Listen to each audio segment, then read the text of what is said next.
Comigo, doutora Roberta Posa, médica diretora do Hospital Tacchini, convidada por nós aqui para falar sobre o funcionamento do pronto atendimento, do 24 horas do Hospital Tacchini e do hospital como um todo. Nós temos recebido assim, pessoas no Facebook reclamam de algumas coisas, então nós achamos interessante que alguém que entenda bastante disso, que conviva lá dentro com o problema, venha para cá para explicar. Boa tarde, doutora Roberta, bem-vinda à TV Cidade. Muito obrigada pelo convite, Friso. Para nós é sempre uma oportunidade importante estar conversando a respeito do atendimento da unidade de urgência e emergência do nosso hospital, por ser um hospital único, que atende uma região com 23 municípios. É uma unidade que trabalha com um fluxo muito grande de pacientes e com graus diferentes de complexidade.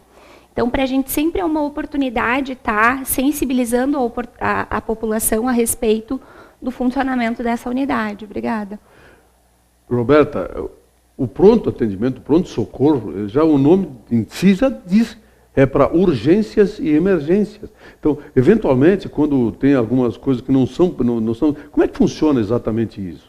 Então, um dos pontos principais é que as pessoas que procuram atendimento na unidade de pronto-socorro são pessoas que não dominam a técnica médica, não sabem exatamente o que seria para ser atendido numa unidade de urgência, o que não seria, não sabem o quanto valorizar a importância, muitas vezes, de ter que buscar essa assistência naquele momento, né? Então, esse é um dos primeiros, digamos assim, problemas com o qual nós enfrentamos. Então, embasado nisso e com o volume crescente de pessoas necessitando de assistência e de nós termos uma rede básica que agora está procurando ser melhor estruturada, tanto quanto nós falamos em termos de Sistema Único de Saúde, quanto o atendimento de pessoas que têm os seus convênios, o que acaba ocorrendo é que essas pessoas acabam lançando mão de ir em busca de atendimento na unidade de emergência, querer resolver o seu problema o quanto antes possível, o quanto mais urgente. Só que a unidade de pronto-socorro, ela é uma unidade que ela é construída com o objetivo de atender pessoas que estão sob risco de vida, situações de fato urgentes, emergentes ou urgentes. A diferença, urgência e emergência. Emergência é algo que implica num risco iminente de morte. Urgente, eu tenho que tomar medidas para o atendimento, mas eu tenho ainda um perímetro de tempo para tomar a conduta. Então, por exemplo, uma parada cardíaca, uma parada cardiorrespiratória seria uma emergência médica. Certo. O paciente chegou lá com o coração não batendo. A gente precisa rapidamente estabelecer medidas para retomar isso e tentar encontrar a causa do que levou a isso e trazer o paciente para a vida. Uma urgência, por exemplo, seria um paciente com um desconforto torácico, uma dor no peito, muito característica do tipo ardência, em que ele tem suor, ou uma fratura, seria uma urgência, exatamente. Ou um paciente que está, subitamente, ele começou a cursar com um episódio de febre, muito desconforto, dor, uma crise de cálculo renal, por exemplo, uma cólica de rim, litíase renal seria uma dor aguda. Isso. Exatamente. Essas seriam as situações que o pronto-socorro ele está estruturado e organizado para receber. No meio de tudo isso, tem aquele julgamento da pessoa que considera que o seu caso é urgente, ela busca o atendimento na unidade de emergência. O meu problema é sempre maior que de todo mundo. Isso. Em geral, as situações em que nós temos maior conflito são as situações que o paciente não tem uma situação de urgência e emergência. São esses pacientes que estão imaginando um atendimento como o atendimento que é dado a nível de consultório médico ou de uma unidade ambulatorial. Então, esse é o principal problema e que o nosso papel também é orientar a população a procurar essa assistência no local correto, porque nós não conseguimos dar um tratamento investigativo de resolver. Isso até é um termo usado muito pela medicina de urgência e emergência. Muitas vezes nós não conseguimos precisar, num primeiro momento, o diagnóstico, e as pessoas vão em busca do diagnóstico. Eu vim para fazer exames, eu quero descobrir o meu problema. Em tese, isso não está equivocado, mas a unidade de emergência ela não é uma unidade que ela está setada para fechar um diagnóstico clínico, principalmente de doenças crônicas, que estão há algum tempo Eu vou citar um exemplo meu, Roberto, é o seguinte, agora, tempos atrás, não sei quando foi, acho que inverno passado, eu tive uma crise de tosse, me deu bronquite, sinusite, essa coisa toda, e é desconfortável isso. Mas eu não sei, eu acho que não é uma questão de urgência ou emergência. Em síntese, eu poderia deixar para o dia seguinte, marcar uma consulta médica, para ser atendido num médico, não precisa atendido para o pronto-socorro, seria isso? Na verdade, sempre que o paciente tem uma situação, é que o sintoma de mal-estar, de dor e de desconforto, ele é do paciente. Ele faz uma avaliação embasado nas experiências de vida que ele teve. Por exemplo, o sintoma de falta de ar, ele é um sintoma que ele não é considerado um sintoma objetivo, porque é a tua percepção de falta de ar em relação àquele processo.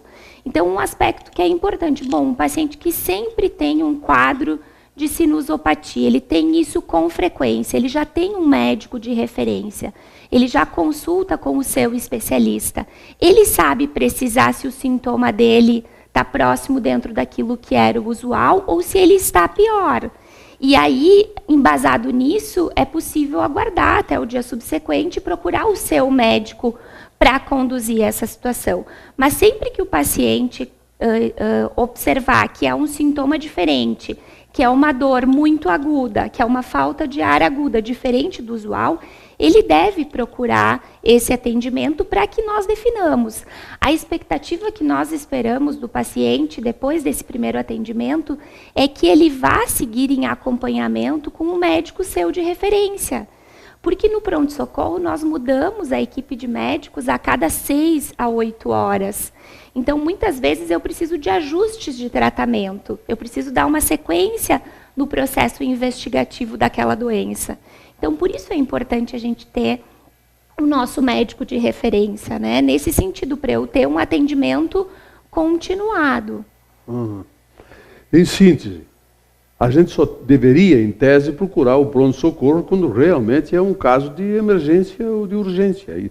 Porque, claro, já aconteceu eu estar lá esperando para ser atendido, e chega uma ambulância, um acidentado, uma pessoa que teve um mal súbito, sei lá, alguma coisa, obviamente ela vai ter prioridade no atendimento, isso é tranquilo. Então tem que ter bem em mente isso quando vai para o pronto-socorro, é isso, né? Perfeitamente. E nesse caso, esse é um dos pontos que nós definimos como importante para momentos em que nós atendemos um número grande de pacientes ao mesmo tempo, e como a unidade de pronto-socorro não é uma unidade possível de ser trabalhada como uma unidade com agendamento, nós estamos sempre à espera do que não se espera. Então, o que nós pedimos para a população é, nós adotamos uma escala de classificação de risco, que é a escala que garante a segurança em aguardar o tempo para o paciente ser atendido. Então, o paciente é avaliado e ele é definido conforme o grau de prioridade na assistência. Então, chegar antes não significa ser atendido antes, que é isso que nós estamos falando. Então, eu sempre comento que numa situação em que eu tenho pacientes aguardando por uma consulta com um grau de prioridade baixo, ou seja, pacientes de baixa complexidade, e chegarem 3 acidentados ao mesmo tempo, é muito claro que a unidade vai ter que se reestruturar e atender conforme o grau de prioridade, porque se eu não der aquela assistência para os acidentados graves naquele momento, eles vão evoluir ou com alguma complicação ou com morte. Então, eu preciso que a população entenda que o nosso norte de atendimento é atender de acordo com a prioridade na unidade de pronto-socorro. Perfeito, e é sobre isso que depois do intervalo nós vamos conversar com a doutora Roberta Dalcin para falar sobre o protocolo de Manchester, que vai ao encontro do que a doutora Roberta Posa acabou de falar. Doutora Roberta, muito obrigado pela sua atenção, por ter nos prestigiado aqui com a sua presença, e voltamos daqui a pouco com a doutora Roberta Dalcin. Obrigada.